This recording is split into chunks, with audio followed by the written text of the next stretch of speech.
प्रसार शिक्षा निदेशालय चौधरी श्रवण कुमार, हिमाचल प्रदेश कृषि विश्वविद्यालय पालमपुर। प्रसार शिक्षा निदेशालय जुलाई महीने के जुलाई 2024 महीने के दूसरे पखवाड़े में किए जाने वाले कृषि एवं पशुपालन कार्य के बारे में आप लोग को संक्षिप्त जानकारी देता है। यह मौसम के पूर्वानुमान के ऊपर आधारित कृषि एवं पशुपालन से संबंधित सलाह है, जो किसानों को आने वाले समय में लाभप्रद साबित होगा। सबसे पहले हम यहाँ बात करेंगे धान के बारे में।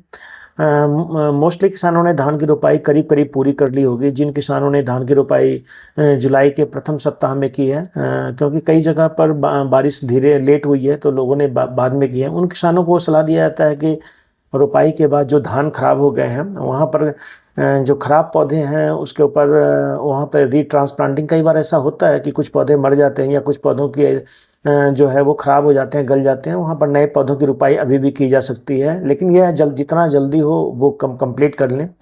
रोपाई वाले धान में खरपतवार नियंत्रण के लिए रोपाई के 4 दिन बाद सेफनर के साथ प्रेटिला क्लोर जो है वो 800 ग्राम प्रति हेक्टेयर, या रोपाई के 7 दिन बाद सेफनर के बिना, जो सेफनर होता है उसके बिना प्रेटिला क्लोर का प्रयोग करें। इसके अलावा अगर धान की रोपाई 4 से 5 दिनों के अंदर की हुई है तो ब्यूटाक्लोर, जिसको हम मैचेटी के नाम से जानते हैं, उसका जो दानेदार और लिक्विड दोनों फॉर्म में अवेलेबल है। तो अगर दानेदार ले रहे हैं तो 5% 30 किलोग्राम प्रति हेक्टेयर, यानी करीब करीब 1.25 किलोग्राम पर कनाल के हिसाब से। और या अगर आप लिक्विड फॉर्म में ले रहे हैं तो 3 लीटर मैचेटी 50 EC जो है को 150 किलोग्राम या 1 क्विंटल रेत में अच्छी तरह से मिला दें, और फिर उसको आप अच्छी तरह से जहाँ पे उस खेत में पानी खड़ा होना चाहिए उसमें आप इसका छिड़काव कर दें, ताकि जो केमिकल है वो पूरी तरह से सतह पे एक समान फैल जाए। उसके बाद आप कर सकते हैं कि धान की रोपाई के 25 से 30 दिनों के बाद खरपतवारों के नियंत्रण के लिए अगर करना चाहते हैं तो 22 पायरी बैक जो होता है 10 EC 200 ग्राम प्रति हेक्टेयर का हिसाब से आप इसका छिड़काव कर सकते हैं। तो किसान भाइयों, ये 2 बातें तो मैं आपको धान के बारे में बताया। धान में इस समय करीब करीब 2 ही चीज़ें हैं। एक तो कि खेत में पानी खड़ा रहना चाहिए, जिसको आप कम से कम 2 से 3 सेंटीमीटर इंच पानी होना चाहिए, और हो सके तो अगर जहाँ बारिश ज़्यादा हो रही है तो खेत से पानी निकलने का प्रबंध करें। लेकिन एक बात का ध्यान अवश्य रखें कि जिसमें खेत में दवाई का आपने प्रयोग कर लिया है, खास करके धान की फसल में खरपतवारनाशी का, तो धान के ये खरपतवारनाशी तभी काम करेगा जो ये खेत में रहेगा। अगर तेज़ बारिश के कारण ये अगर बाहर निकल गया तो फिर आपको खरपतवार की समस्या आ सकती है। तो इन चीज़ों का थोड़ा ध्यान रखना आवश्यक हो जाता है।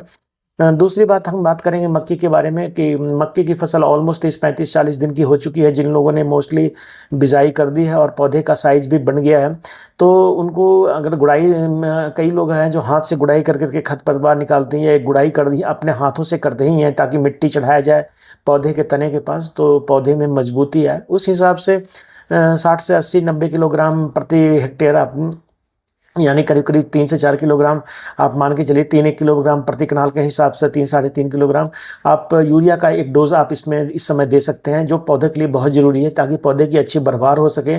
और नाइट्रोजन पता है कि पौधे में रंग, जो क्लोरोफिल कंटेंट है उसको बढ़ाता है और वो उसमें हरापन लाता है, ताकि फोटोसिंथेसिस बढ़िया होती है और पौधे को अच्छी बढ़ापन। तो इसी स्टेज पर आप यूरिया का छिड़काव करें।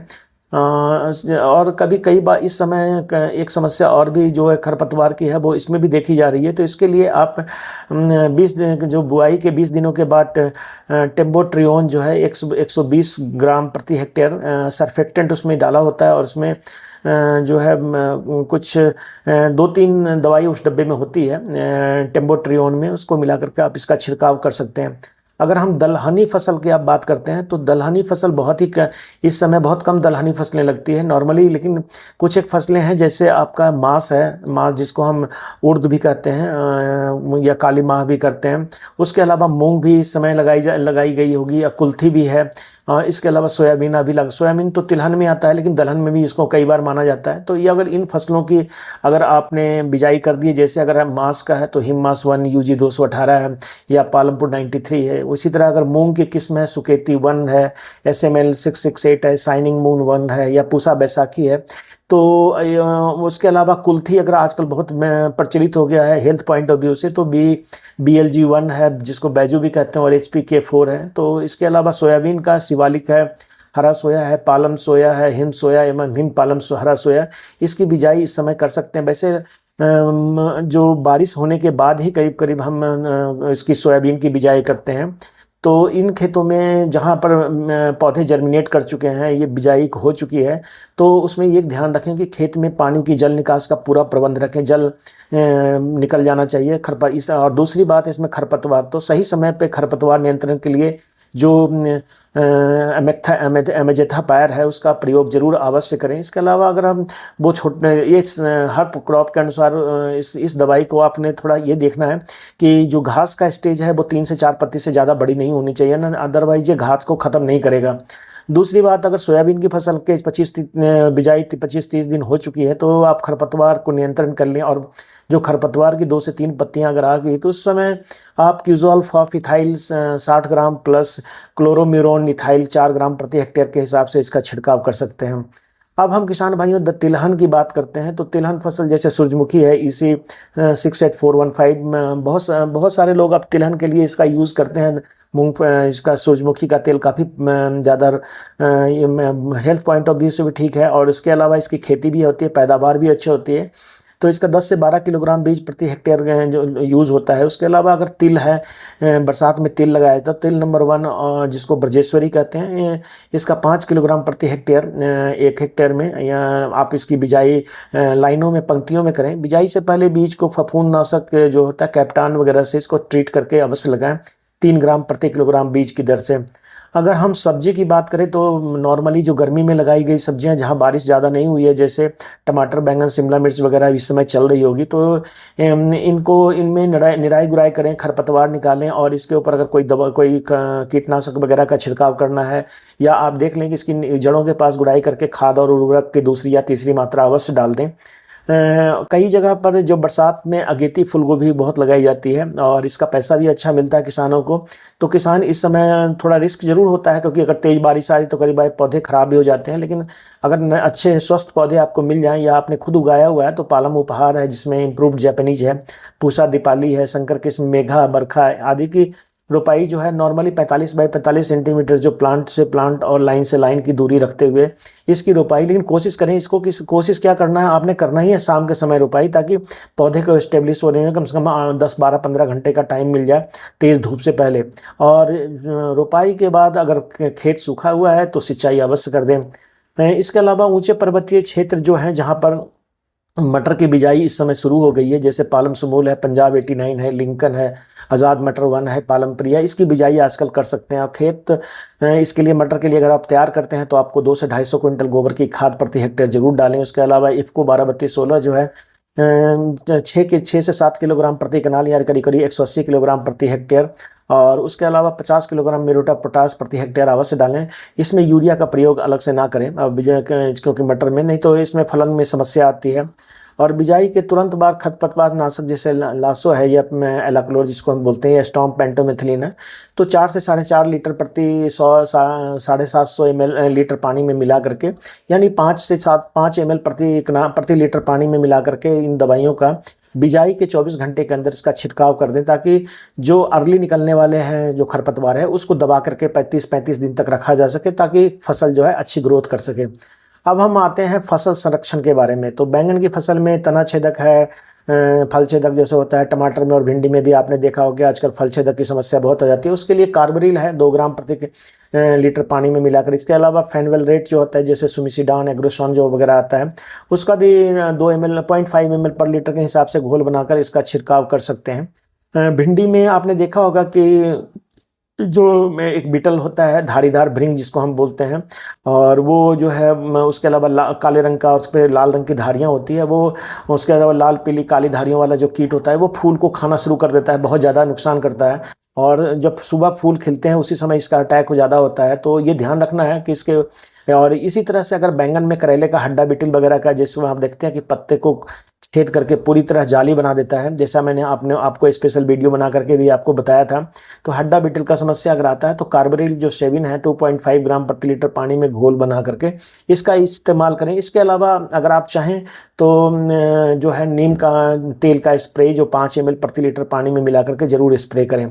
टमाटर और कद्दू वर्गीय सब्जी जो जिसमें फल मक्खी का अटैक बहुत ज़्यादा हो जाता है इस समय बरसात के समय में, और इसको कंट्रोल करने के लिए, इसको मैनेज करना ज़्यादा ज़रूरी होता है। वैसे कंट्रोल करने के लिए फेरोमोन ट्रैप से बढ़िया कुछ भी नहीं है। अगर आप ट्रैप एक कनाल में 1 या 2 लगा देते हैं तो इसकी समस्या पूरी तरह से करीब करीब माना जाता है, देखा गया है कि समाप्त हो जाती है। और किसान आजकल इसको फेरोमोन ट्रैप जो हमारे यहाँ पालम ट्रैप के नाम से अवेलेबल है, ल्यूर आप यहाँ से ले सकते हैं, और डिपार्टमेंट से जा करके या एटिक से जा करके, और उसका प्रयोग, उसको आप अपने बोतल में फिक्स करके लटका दीजिए। पौधे के जो जाला बनाया है जिसके ऊपर पौधे चढ़े हुए उसे थोड़ा सा नीचे रखिएगा, तो इससे ये भी आपको ये बहुत सबसे अच्छा कंट्रोल देगा। इसके अलावा मैलाथियोन 10 ml प्रति 5 लीटर पानी मिलाइए और 50 ग्राम गुड़ मिला करके 5 लीटर में, और इसको आप वहाँ पर छिड़काव कर दीजिए। जैसे घास अगर चारों तरफ है तो उसको उस पर छिड़काव कर दिया, पौधों के ऊपर भी छिड़काव कर सकते हैं।